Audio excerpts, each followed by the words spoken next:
है आपके intrinsic pathway की। तो जब हमारा एंडोथेलियल डैमेज होता है, यानी आपकी स्किन में कोई डैमेज हो गया है, आपकी जो स्किन है वही वो कहीं पर कट गई है, कोलेजन होता है ना स्किन के अंदर जो कि स्किन को टाइट रखता है ना। तो जैसे जैसे एज हमारी बढ़ती जाती है, कोलेजन का जो अमाउंट होता है वो डिक्रीज होता चला जाता है, इसलिए जो स्किन होती है वो लूज होनी स्टार्ट हो जाती है। तो जैसे ही ये कोलेजन एक्सपोजर आ जाता है तब आपका HMW वही हाई वेट मॉलिक्यूल था ना आपका, ये क्या होता है, एक्टिवेट होता है, एकदम से एक्टिवेट किए प्रो एंजाइम की तरह काम कर रहा है। फर्स्ट वाला जो ग्रीन कलर का लिखा हुआ है ये प्रो एंजाइम की तरह काम कर रहा है और ये खुद एक्टिवेट करेगा किसको, कौन सा वाला है 12, आपकी बात गलती नहीं है मुझे, 12 वाला एक्टिव करेगा। ये जो ए लिखा हुआ है 12A मींस 12 आपका एक्टिव हो चुका है। तो ये आपका इनएक्टिव फॉर्म में था 12, जिसने एक्टिव किया 12 वाले को, ठीक है 12 वाला एक्टिवेट हो गया। अब काइनोजन आएगा जो कि हाई मॉलिक्यूलर वेट वाला काइनोजन है, ये आएगा और ये किस चीज को एक्टिवेट करेगा, आपका 11 को एक्टिवेट कर देगा। तो 11 आपका इनएक्टिव फॉर्म में था जो कि किस चीज में कन्वर्ट हो गया, एक्टिव फॉर्म में। अब कैल्शियम हमारा कौन सा वाला है, 5th वाला था कैल्शियम हमारा, 5th वाला पड़ा है 4th वाला, 4th वाला हमारा क्या है फैक्टर। इस फैक्टर ने किसको किया इनएक्टिव फॉर्म से एक्टिव फॉर्म में, 9th वाले को। अब 7th 8th वाला और कैल्शियम ये दोनों आपस में मिलकर क्या कर रहे हैं, 10th वाले को एक्टिव फॉर्म में कन्वर्ट कर रहे हैं। यहाँ तक हम किसकी बात करते हैं, नेक्स्ट इसको लेके चलते हैं। पहले ये हमारा कहाँ पर होता है, जहाँ पर हमारे टिश्यूज प्रेजेंट होते हैं, जहाँ पर हमारे थ्रोम्बोप्लास्टिन प्रेजेंट होते हैं। टिश्यू जो होते हैं वो थ्रोम्बोप्लास्टिन के मिलके बने होते हैं। तो अगर टिश्यूज के अंदर कहीं पर डैमेज हो जाता है, ये पाथवे वहाँ पर वर्क करता है। तो ग्लाइकोप्रोटीन फॉस्फोलिपिड इनसे मिलकर बनी होती है हमारी सेल्स, टिश्यू सेल से मिलकर बने होते हैं। तो जब इनके अंदर डैमेज होता है उस टाइम पर हमारा ये पाथवे काम करता है एक्सट्रिंसिक वाला। तो सबसे पहले क्या होगा, 7th वाला जो है वो एक्टिव कराने में मदद करेगा, 10 को एक्टिव करेगा, ठीक है। हम देख रहे हैं जब यहाँ से डायरेक्ट 10 एक्टिव हो गया तो 10 हमारा किसको एक्टिव कर रहा है, प्रोथ्रोम्बिन को। यहाँ से एक्टिव हो गया, यहाँ से एक्टिव हो, दोनों में प्रोथ्रोम्बिन एक्टिवेटर एक्टिवेट हुआ। अभी हमने 3 स्टेप्स पढ़े कि सबसे पहले हमारा प्रोथ्रोम्बिन एक्टिवेटर क्या होता है, एक्टिवेट होता है, जो कि प्रोथ्रोम्बिन को एक्टिवेट करता है, फिर प्रोथ्रोम्बिन थ्रोम्बिन को एक्टिवेट करता है। तो यहाँ पर हमारे 10th वाले जब दोनों एक्टिवेट हो गए हैं, इंट्रिंसिक में भी और एक्सट्रिंसिक में भी, इन्होंने एक्टिवेट कर दिया प्रोथ्रोम्बिन एक्टिवेटर को।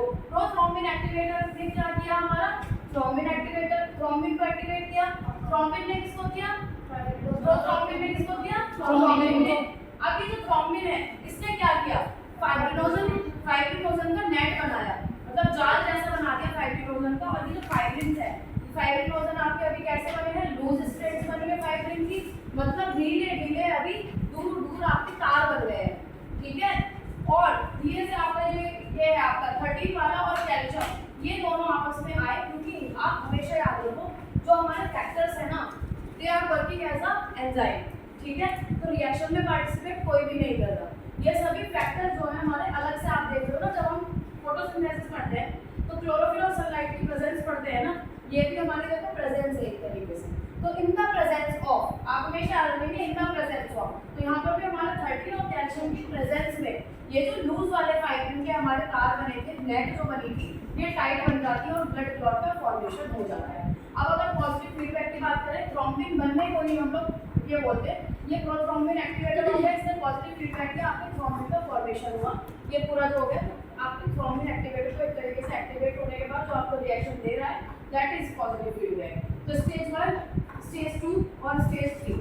स्टेज 1 में क्या हो रहा है, आपके जो फैक्टर्स है वो एक्टिवेट होकर प्रोथ्रोम्बिन को एक्टिवेट कर रहे हैं, ठीक। प्रोथ्रोम्बिन एक्टिवेट कर रहा है किस चीज को, थ्रोम्बिन को, और थ्रोम्बिन एक्ट कर रहा है हमारा फाइब्रिन को एक्टिवेट और ब्लड क्लॉट फॉर्म कर रहा है। जो 3 स्टेप्स हमने अभी पढ़े वही 3 स्टेप्स हैं, बस यहाँ पर हमने पाथवेज पढ़े। यहाँ की बात करें हम, कोलेजन एक्सपोजर आया हमारे, सबसे पहले WBCs यहाँ पर दी गई है, क्योंकि WBCs का रोल ब्लड क्लॉटिंग में नहीं है, बट हमें माइक्रो ऑर्गेनिज्म से बचाने का होता है। सबसे पहले हमारी WBCs ही एक्टिव होती है, जो कि फिर एक्टिव करते हैं हमारी प्लेटलेट्स को। यहाँ नहीं दिया रोल क्योंकि उनका मेन रोल किस चीज़ में नहीं है, ब्लड क्लॉटिंग में नहीं है, बट माइक्रो ऑर्गेनिज्म से बचाने में उनका हमारा रोल है। प्लेटलेट्स एक्टिव हुई, प्लेटलेट्स हमारी फॉस्फोलिपिड हमारी सेल्स में पाया जाता है फॉस्फोलिपिड डायरेक्ट आपको प्रोथ्रोम्बिन, तो प्रोथ्रोम्बिन एक्टिवेट हो गया और ये पूरा दिखा दिया। मतलब यहाँ पर तो आपको पूरी सीरीज ऑफ रिएक्शन दिखाई है। अगर हम सीरीज ऑफ रिएक्शन की जगह वर्ड्स की फॉर्म में लिखते हैं तो हम ऐसे लिख रहे हैं, सबसे पहले प्रोथ्रोम्बिन, फिर थ्रोम्बिन, फिर फाइब्रिन और फिर ब्लड क्लॉट हो गया आपका पूरा। ठीक है, पहले लूज बनता है, फिर डेंसली बनता है, जिसकी वजह से ब्लड क्लॉटिंग हो जाती है। ये है आपका पूरा intrinsic and extrinsic pathway. Intrinsic होता है एंडोथेलियल डैमेज की वजह से, और ये होता है हमारा टिश्यू ट्रॉमा की वजह से, जब हमारे टिश्यूज वगैरह कट जाते हैं। और ये एंडोथेलियल जो हमारी सेल्स होती है, तो स्किन वाली जो भी आपकी एपिथेलियल एंडोथेलियल जो सेल्स हैं, उनकी वजह से हो रहा है। यूरिया आपकी पाथवे बंद कर। अब आगे समझ में, सॉरी मैं